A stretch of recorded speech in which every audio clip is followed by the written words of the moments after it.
Chapter 1. The Science of Deduction. Sherlock Holmes took his bottle from the corner of the mantelpiece and his hypodermic syringe from its neat morocco case. With his long, white, nervous fingers, he adjusted the delicate needle and rolled back his left shirt cuff. For some little time his eyes rested thoughtfully upon the sinewy forearm and wrist, all dotted and scarred with innumerable puncture marks. Finally he thrust the sharp point home, pressed down the tiny piston, and sank back into the velvet-lined armchair with a long sigh of satisfaction. 3 times a day for many months I had witnessed this performance, but custom had not reconciled my mind to it. On the contrary, from day to day I had become more irritable at the sight, and my conscience swelled nightly within me at the thought that I had lacked the courage to protest. Again and again I had registered a vow that I should deliver my soul upon the subject, but there was that in the cool, nonchalant air of my companion which made him the last man with whom one would care to take anything approaching to a liberty.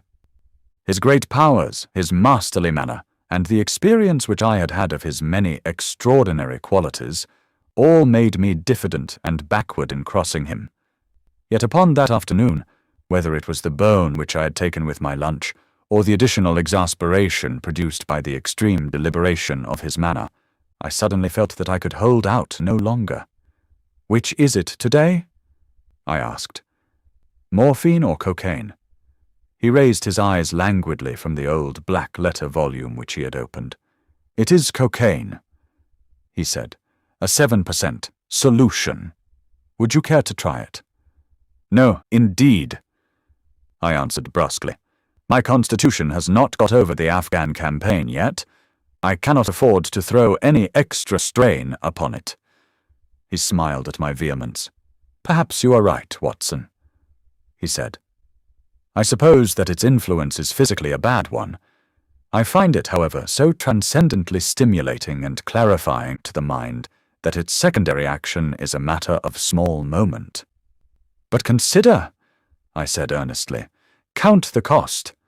Your brain may, as you say, be roused and excited, but it is a pathological and morbid process which involves increased tissue change and may at last leave a permanent weakness.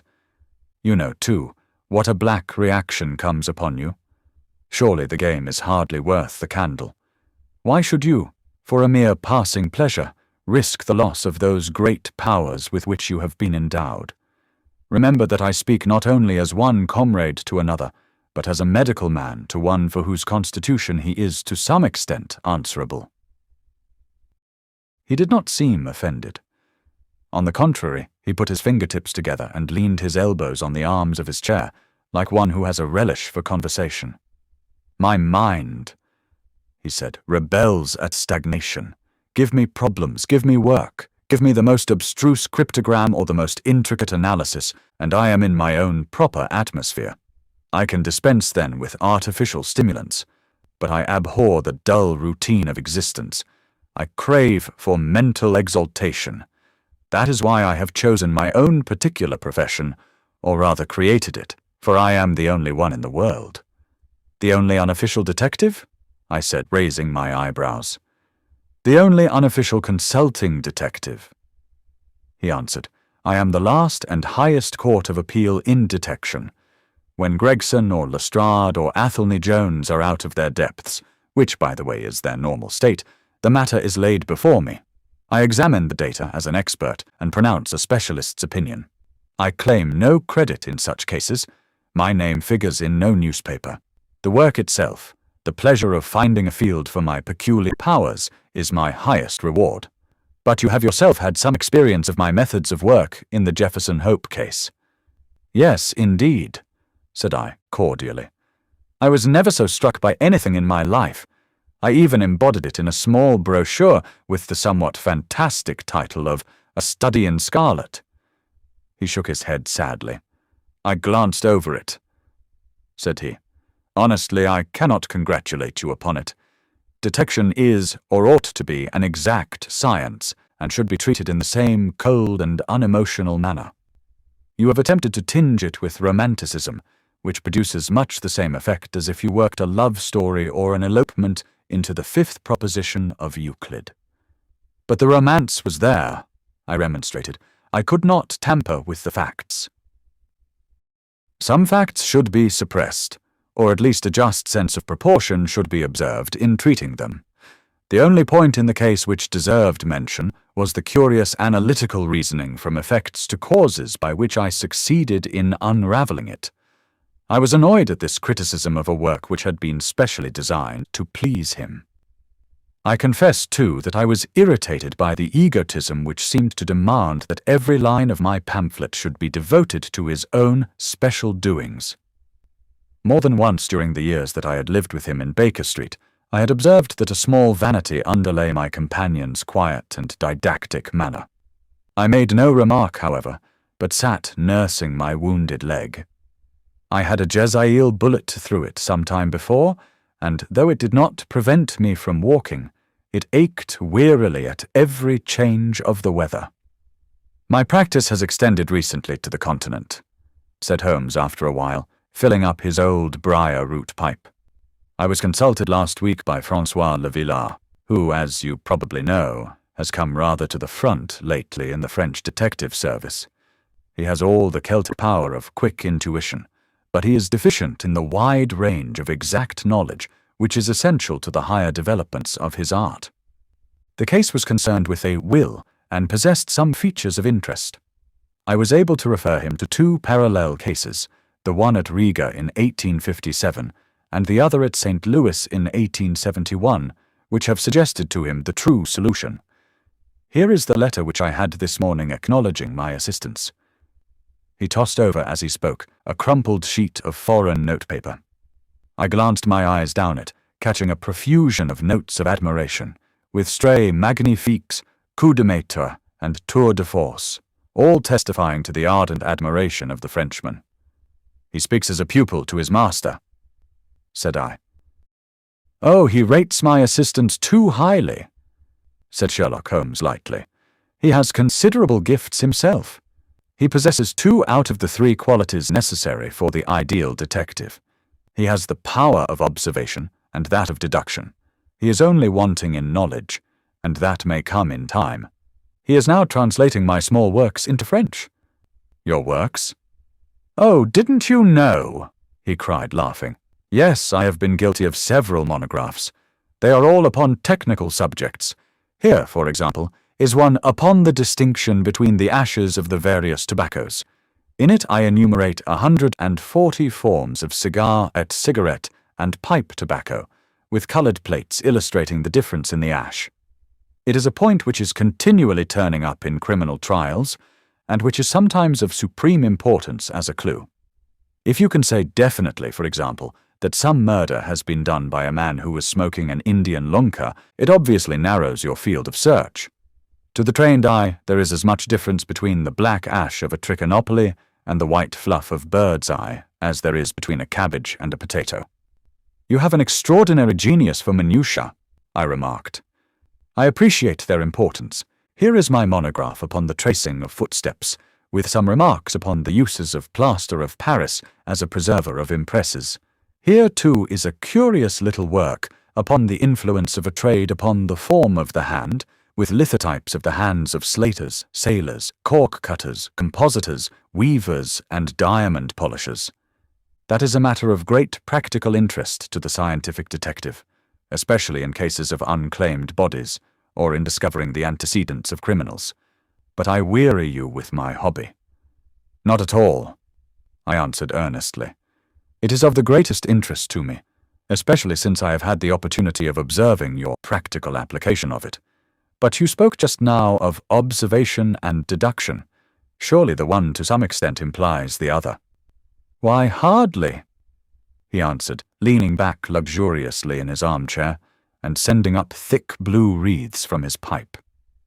"For example, observation shows me that you have been to the Wigmore Street post office this morning, but deduction lets me know that when there you dispatched a telegram." "Right," said I. "Right on both points. But I confess that I don't see how you arrived at it. It was a sudden impulse upon my part, and I have mentioned it to no one." "It is simplicity itself," he remarked, chuckling at my surprise. "So absurdly simple that an explanation is superfluous, and yet it may serve to define the limits of observation and of deduction. Observation tells me that you have a little reddish mold adhering to your instep. Just opposite the Seymour Street office they have taken up the pavement and thrown up some earth which lies in such a way that it is difficult to avoid treading in it in entering. The earth is of this peculiar reddish tint which is found, as far as I know, nowhere else in the neighborhood. So much is observation. The rest is deduction." "How then did you deduce the telegram?" "Why, of course I knew that you had not written a letter, since I sat opposite to you all morning. I see also in your open desk there that you have a sheet of stamps and a thick bundle of postcards. What could you go into the post office for then, but to send a wire? Eliminate all other factors, and the one which remains must be the truth." "In this case it certainly is so," I replied, after a little thought.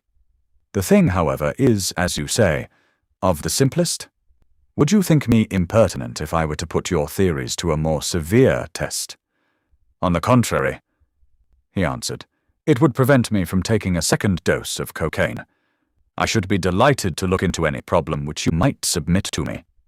I have heard you say that it is difficult for a man to have any object in daily use without leaving the impress of his individuality upon it, in such a way that a trained observer might read it. Now, I have here a watch which has recently come into my possession. Would you have the kindness to let me have an opinion upon the character or habits of the late owner?" I handed him over the watch with some slight feeling of amusement in my heart, for the test was, as I thought, an impossible one, and I intended it as a lesson against the somewhat dogmatic tone which he occasionally assumed. He balanced the watch in his hand, gazed hard at the dial, opened the back, and examined the works, first with his naked eyes, and then with a powerful convex lens. I could hardly keep from smiling at his crestfallen face when he finally snapped the case to and handed it back. "There are hardly any data," he remarked. "The watch has been recently cleaned, which robs me of my most suggestive facts." "You are right," I answered. "It was cleaned before being sent to me." In my heart, I accused my companion of putting forward a most lame and impotent excuse to cover his failure. What data could he expect from an uncleaned watch? "Though unsatisfactory, my research has not been entirely barren," he observed, staring up at the ceiling with dreamy, lackluster eyes. "Subject to your correction, I should judge that the watch belonged to your elder brother, who inherited it from your father. That you gather, no doubt, from the HW upon the back." "Quite so. The W suggests your own name. The date of the watch is nearly 50 years back, and the initials are as old as the watch, so it was made for the last generation. Jewelry usually descends to the eldest son, and he is most likely to have the same name as the father. Your father has, if I remember right, been dead many years. It has, therefore, been in the hands of your eldest brother." "Right, so far," said I. "Anything else?"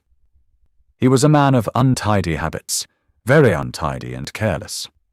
He was left with good prospects, but he threw away his chances, lived for some time in poverty with occasional short intervals of prosperity, and finally, taking to drink, he died. That is all I can gather." I sprang from my chair and limped impatiently about the room with considerable bitterness in my heart. "This is unworthy of you, Holmes," I said. "I could not have believed that you would have descended to this. You have made inquiries into the history of my unhappy brother, and you now pretend to deduce this knowledge in some fanciful way. You cannot expect me to believe that you have read all this from his old watch. It is unkind, and, to speak plainly, has a touch of charlatanism in it." "My dear doctor," said he kindly, "pray accept my apologies. Viewing the matter as an abstract problem, I had forgotten how personal and painful a thing it might be to you. I assure you, however, that I never even knew that you had a brother until you handed me the watch." "Then how in the name of all that is wonderful did you get these facts? They are absolutely correct in every particular." "Ah, that is good luck. I could only say what was the balance of probability. I did not at all expect to be so accurate. But it was not mere guesswork. No, I never guess. It is a shocking habit, destructive to the logical faculty. What seems strange to you is only so because you do not follow my train of thought or observe the small facts upon which large inferences may depend. For example, I began by stating that your brother was careless. When you observe the lower part of that watch case, you notice that it is not only dinted in 2 places, but it is cut and marked all over from the habit of keeping other hard objects, such as coins or keys, in the same pocket. Surely it is no great feat to assume that a man who treats a 50-guinea watch so cavalierly must be a careless man. Neither is it a very far-fetched inference that a man who inherits one article of such value is pretty well provided for in other respects. I nodded, to show that I followed his reasoning. It is very customary for pawnbrokers in England, when they take a watch, to scratch the number of the ticket with a pinpoint upon the inside of the case. It is more handy than a label, as there is no risk of the number being lost or transposed. There are no less than 4 such numbers visible to my lens on the inside of this case. Inference: that your brother was often at low water. Secondary inference: that he had occasional bursts of prosperity, or he could not have redeemed the pledge. Finally, I ask you to look at the inner plate, which contains the keyhole. Look at the thousands of scratches all round the hole, marks where the key has slipped. What sober man's key could have scored those grooves? But you will never see a drunkard's watch without them. He winds it at night, and he leaves these traces of his unsteady hand. Where is the mystery in all this? It is as clear as daylight, I answered. I regret the injustice which I did you. I should have had more faith in your marvelous faculty. May I ask whether you have any professional inquiry on foot at present? None. Hence the cocaine. I cannot live without brain work. What else is there to live for? Stand at the window here. Was ever such a dreary, dismal, unprofitable world? See how the yellow fog swirls down the street and drifts across the dun-coloured houses. What could be more hopelessly prosaic and material? What is the use of having powers, Doctor, when one has no field upon which to exert them? Crime is commonplace, existence is commonplace, and no qualities save those which are commonplace have any function upon earth. I had opened my mouth to reply to this tirade, when with a crisp knock our landlady entered, bearing a card upon the brass salver. "A young lady for you, sir," she said, addressing my companion. "Miss Mary Morstan." He read. I have no recollection of the name. Ask the young lady to step up, Mrs. Hudson. Don't go, Doctor. I should prefer that you remain.